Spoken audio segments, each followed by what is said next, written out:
Semua masalah yang kita pernah alamin dalam hidup ini, semua ujian yang sedang kita alamin dalam hidup ini, itu tuh udah pernah dialami oleh orang sebelum kita. Sehingga tugas kita adalah kalau pengen dapat petunjuk, kalau pengen dapat contoh, kalau pengen dapat semacam model untuk kita tiru, kata Allah udah ada tuh. Siratal ladzina an'amta alaihim. Apa masalah kamu? Ya Allah, saya punya masalah dengan orang tua, belajar dari Ibrahim. Ya Allah, saya punya masalah dengan anak, belajar dari Nuh. Ya Allah, saya punya masalah dengan istri, belajar dari Lut. Ya Allah, saya punya masalah dengan suami, belajar dari Asiyah. Ya Allah, saya punya masalah sebagai jomblo, cowok, banyak godaan dari cewek-cewek sekitar saya di kampus, di tempat kerja, belajar dari Yusuf. Ya Allah, saya seorang jomblo perempuan cewek dan banyak masalah, banyak ujian dari cowok-cowok yang ngegodain saya, belajar dari Maryam. Ya Allah, saya pengen ta'aruf tapi gak tahu caranya, belajar dari Musa dan calon istrinya. Ya Allah, saya punya anak tapi gak tahu cara mendidiknya, belajar dari Zakaria dan Yahya. Apa masalah kita? Ya Allah, saya hampir bercerai, suami saya mentalak saya, talak satu, gimana cara mengislahnya, belajar dari surat At-Tolak ketika Nabi mentalak Hafsah. Ya Allah, suami saya suka ngata-ngatain saya yang jelek-jelek, belajar dari curhatnya seorang perempuan di dalam surat Al-Mujadalah atau Al-Mujadilah, Khawlah bintu Tha'labah. Ya Allah, orang ngomongin saya di sosial media, orang berbisik-bisik tentang saya di grup, mereka bikin grup baru dan ngomongin saya di grup sebelah, belajar dari surat An-Nur tentang hadithul ifki, pembicaraan rahasia. Ya Allah, istri saya suka cemburu dan menyusahkan saya sebagai suami, belajar dari surat At-Tahrim. Apa masalah kita? Semua masalah kita itu udah ada contohnya karena mereka pernah mengalami persis seperti yang kita alami. Jadi kita nggak sendiri.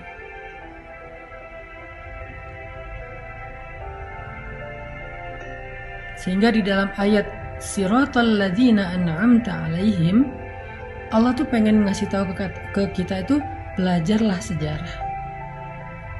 Di dalam ayat Siratal ladzina an'amta alaihim, Allah tuh pengen ngasih tahu ke kita, belajarlah sejarah. Karena gak ada yang baru di bawah langit, gak ada yang baru di bawah matahari, gak ada yang baru di atas tanah. Semua yang kita alamin pernah terjadi sebelumnya. Karena sejarah itu berulang, karena cerita itu terjadi lagi. Sehingga kita bukanlah orang pertama yang mengalami masalah ini. Udah ada orang sebelum kita yang jumlahnya gak terhitung. Tugas kita adalah bacalah sejarah, belajarlah sejarah, bacalah tentang kisah kehidupan mereka, biografi mereka dari referensi yang baik. Sehingga kita akan menemukan siapa yang orang yang lurus, Siratal ladzina an'amta alaihim, sehingga kita tiru. Siapa yang salah jalan sehingga kita hindari. Jadi di dalam kalimat Siratal ladzina an'amta alaihim, Allah pengen ngasih tahu kepada kita, belajarlah sejarah.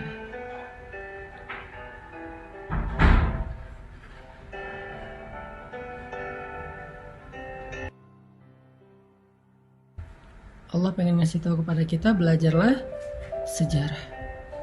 Sehingga dengan kita membaca sejarah, kita punya guidance, kita punya model untuk kita tiru.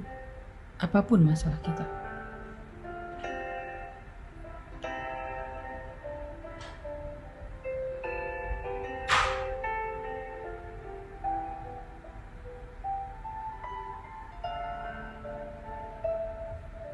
Gak ada yang baru.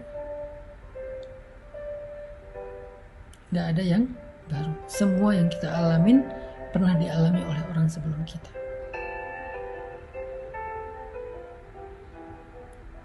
Tugas kita adalah belajar dari mereka, mencari tahu apa sih rahasia mereka, sehingga bisa keluar dari masalah itu? Apa sih kunci mereka survive dari ujian itu? Apa sih langkah-langkah konkret yang mereka lakukan sehingga mereka bisa sukses? Bisa Allah selamatkan dari berbagai macam keburukan. Lalu setelah kita tahu, ulangi, lakukan hal yang sama, maka kita akan mendapatkan hasil yang sama. Jadilah seperti Yusuf kalau kita seorang jomblo cowok. Selamatkan diri kita dari fitnah. Menghindar karena Allah, karena takut kepada Allah. Maka gak usah khawatir ketika kita menghindar dari pacaran, menghindar dari hubungan yang kelewat batas, menghindar dari ujian. Gak usah khawatir, nanti Allah akan memberikan ganti yang lebih baik, seperti Allah berikan kepada Yusuf. Kalau kita perempuan jomblo, siswi, mahasiswi, seorang pekerja yang banyak ujian di sekitarnya, banyak cowok ngelirik, ngegodain kita, PDKT, caper sama kita, belajarlah dari Sayyidah Maryam.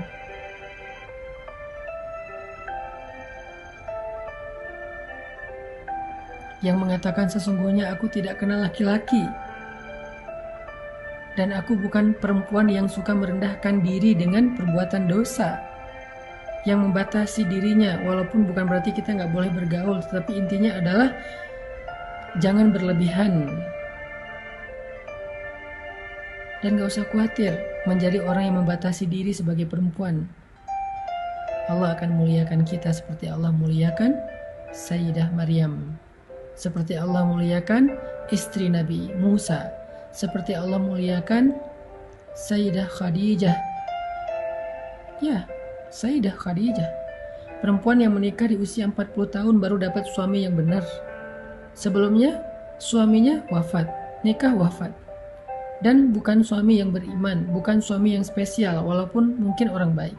Karena Khadijah aslinya orang baik. Tapi gak spesial. Entah berapa tahun Khadijah menjanda.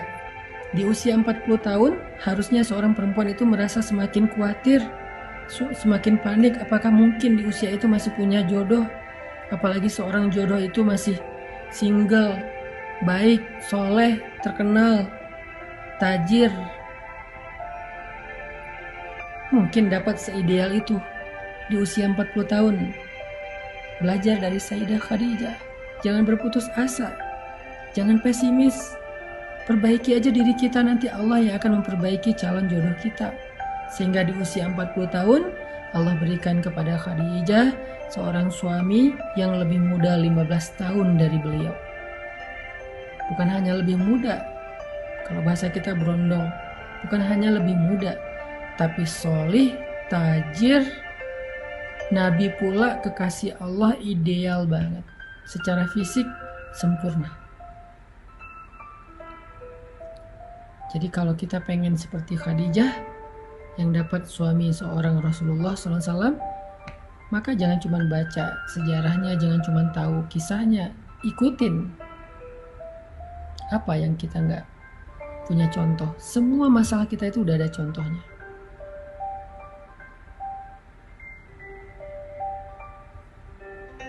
Semua udah ada contohnya. Kita yang ngerasa kayak hidup kita banyak ujian, kenapa ya setelah saya hijrah kok hidup saya banyak masalah. Perasaan dulu sebelum hijrah kayak gak ada masalah, sebelum hijrah kayak lempeng-lempeng aja, sebelum hijrah hidup saya happy-happy aja. Tapi kenapa setelah hijrah masalah datang silih berganti dan gak beres-beres, malah semakin hari semakin berat, semakin hari kayaknya masalahnya, bebannya semakin nambah. Kenapa ya? Belajar dari Bilal. Belajar dari Bilal. Sebelum Islam, Bilal itu gak pernah disiksa. Dia budak, tapi dia diperlakukan dengan baik. Dia disuruh kerja, ngurus ternak, ngurus rumah, ngurus kandang. Memang dia bekerja kepada tuannya. Tetapi dia tidak pernah disakiti, gak pernah disiksa, hanya disuruh kerja. Lalu setelah dia masuk Islam, dia beriman kepada Allah, dia berhijrah dari kufur kepada iman, tiba-tiba qadarullah dia lagi sholat, ketangkep sama tuannya. Dan tuannya ngerasa sangat malu kepada tuan-tuan yang lain, gengnya yang lain, pemuka-pemuka Quraisy yang lain, ngerasa malu karena gak mampu menahan budaknya sendiri dari mengikuti Muhammad. Budak aja gak bisa diatur, kan malu. Budak aja gak bisa dihalangi, kan malu. Budak aja gak bisa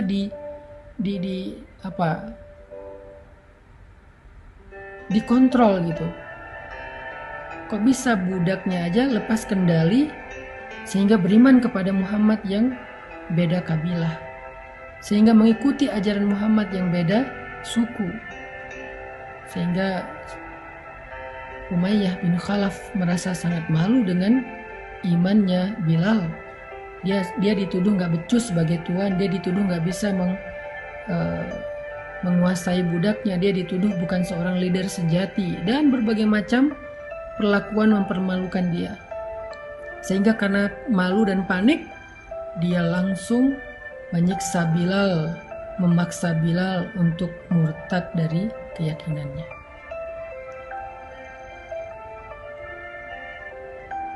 Bilal mendapatkan siksaan justru setelah Islam. Apakah Bilal mengatakan ini gara-gara saya beriman, saya hidupnya jadi susah? Gak pernah Bilal ngomong kayak gitu. Apakah Bilal mengatakan, ya Allah, apa maumu? Setelah saya beriman, kenapa engkau beri saya ujian, bukannya diberi kenikmatan dan kebahagiaan? Gak pernah Bilal ngomong kayak gitu. Apakah Bilal mengatakan, ya Allah, saya nyesal udah beriman, tahu gini saya gak akan mau masuk Islam? Gak pernah terbersit sekalipun kayak gitu.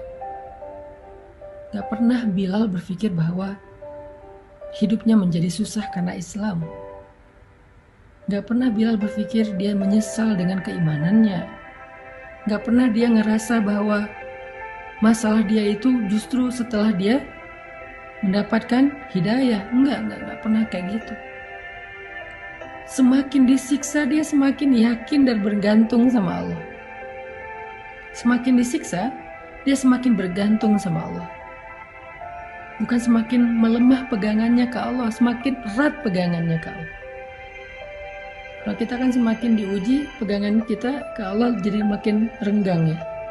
Jadi ragu, Allah benar gak sih mau nolong saya? Allah tuh janjinya tepat gak sih ke saya? Kok Allah gini sih sama saya? Apa maunya Allah? Makin renggang, makin renggang, makin renggang. Nauzubillah sampai akhirnya putus asa, melepaskan pegangan kepada Allah, belok arah, ada yang sampai murtad, ada yang bunuh diri, ada yang mencuri karena putus asa dengan rezeki yang halal, ada yang akhirnya berzina karena putus asa mencari jodoh. Makin diuji makin renggang. Kalau Bilal makin diuji makin erat pegangannya.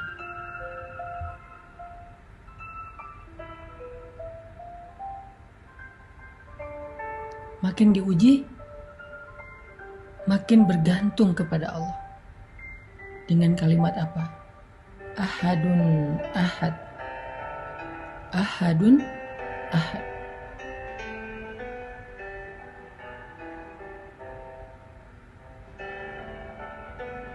Cuman Allah satu-satunya.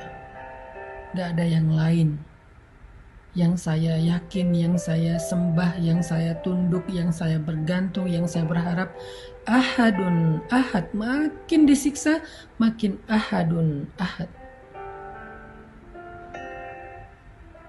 Jadi buat kita yang setelah hijrah merasa banyak diuji, belajar dari Bilal. Coba ikuti, teladani sikap Bilal supaya kita mendapatkan kebaikan hasil terakhir dan yang sama dengan apa yang dialami oleh Bilal. Apa kebaikan yang didapatkan oleh Bilal di akhir cerita itu setelah dia ahadun ahad sekian lama? Apa kebaikan yang akhirnya Bilal dapatkan? Allah mengutus seorang hamba yang hatinya baik, yang Allah ridho kepada dia, mukmin paling baik di antara semua orang yang beriman setelah Rasulullah dan Khadijah. Orang yang sangat mulia kedudukannya. Allah nggak ngutus orang biasa, Allah ngutus orang yang paling istimewa. Akhlaknya istimewa, imannya istimewa, kedudukannya istimewa. Allah utus dia. Kalau Allah mau, Allah bisa aja ngutus Utsman, juga orang kaya. Bisa aja Allah mengutus Abdurrahman bin Auf, juga orang kaya. Bisa aja Allah mengutus Sa'ad bin Abi Waqqas, juga orang kaya. Banyak lagi sahabat-sahabat yang kaya.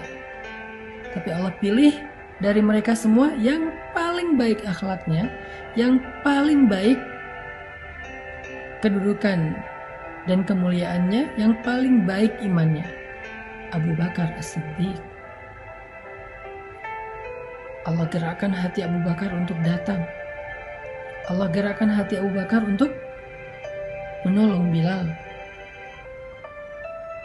Lalu Abu Bakar datang bilang ke Umayyah bin Khalaf, "Ya Umayyah, apa untungnya kamu menyiksa budak seperti Bilal? Jual aja dia kepada saya, sehingga kamu bisa tenang dan mendapatkan keuntungan. Daripada kamu menghabiskan waktumu, tenagamu menyiksa orang seperti Bilal, kamu gak dapat untung dan gak tenang. Jual dia kepada saya, kamu bebas, gak perlu lagi menyiksa dia, gak perlu lagi malu karena dia, dan kamu dapat untung," kata Abu Bakar. Umayyah mikir, benar juga nih. Kalau saya jual, saya udah gak perlu malu lagi karena bukan budak saya lagi. Dan saya gak perlu capek-capek menyiksa Bilal, karena ketika menyiksa Bilal yang terlihat tersiksa itu bukan Bilal tapi Umayyah. Plus saya dapat untung dari menjual budak yang udah gak bisa lagi saya kendalikan. Karena kalau saya biarkan gak dijual pun saya gak bisa pakai budak ini. Mending saya jual aja, mumpung ada yang beli. Umayyah mikir gitu.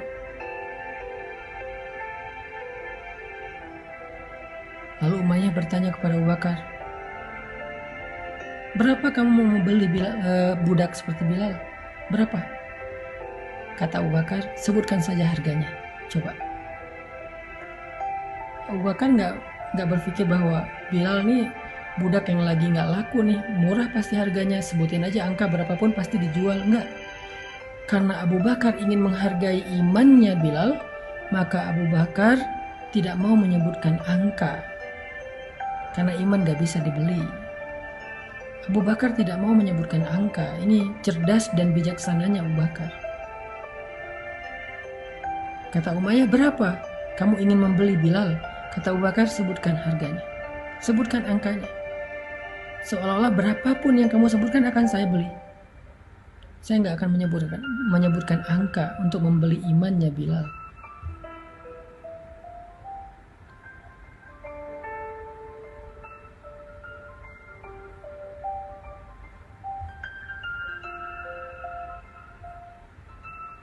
Lalu Umayyah menyebutkan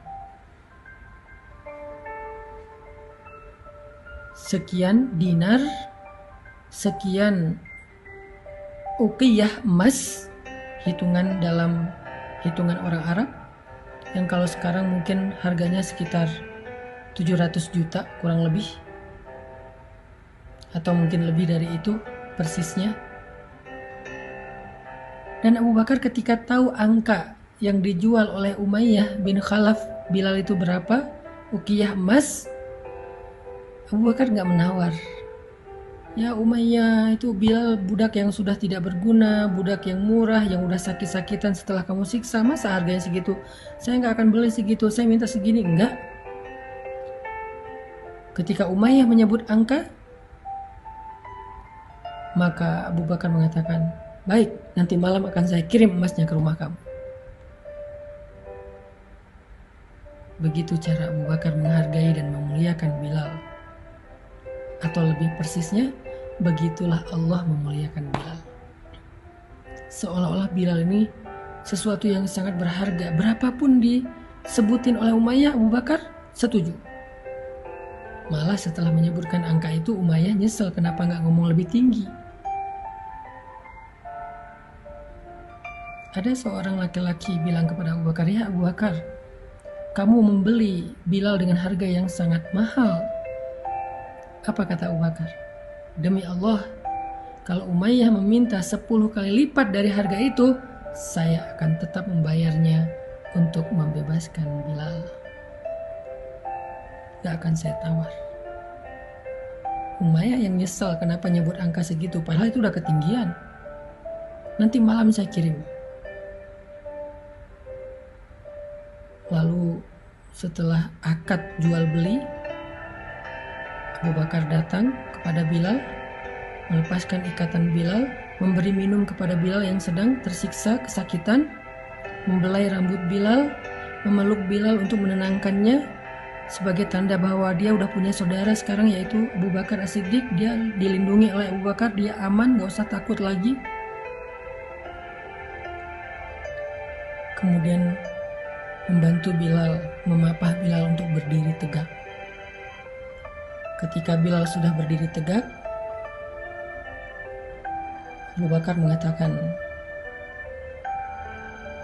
"Ya ahla Makkah, ya ma'syara Quraisy, wahai penduduk Mekah, wahai pemuka-pemuka suku Quraisy, ketahuilah sesungguhnya Bilal adalah saudara saya di dunia dan di akhirat, bukan budak saya."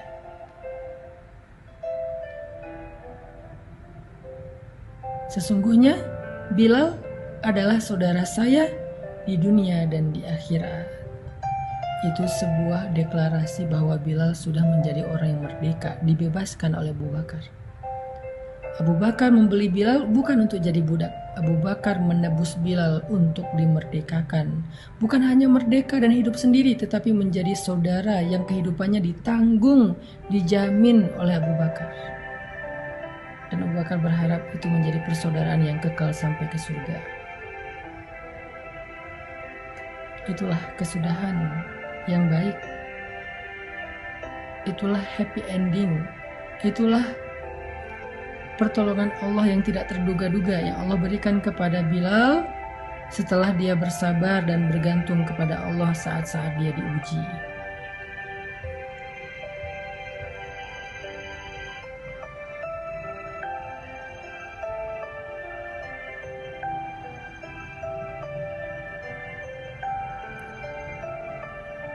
Jadi siapapun di antara kita yang ngerasa diuji setelah hijrah, yang ngerasa diuji setelah bertaubat,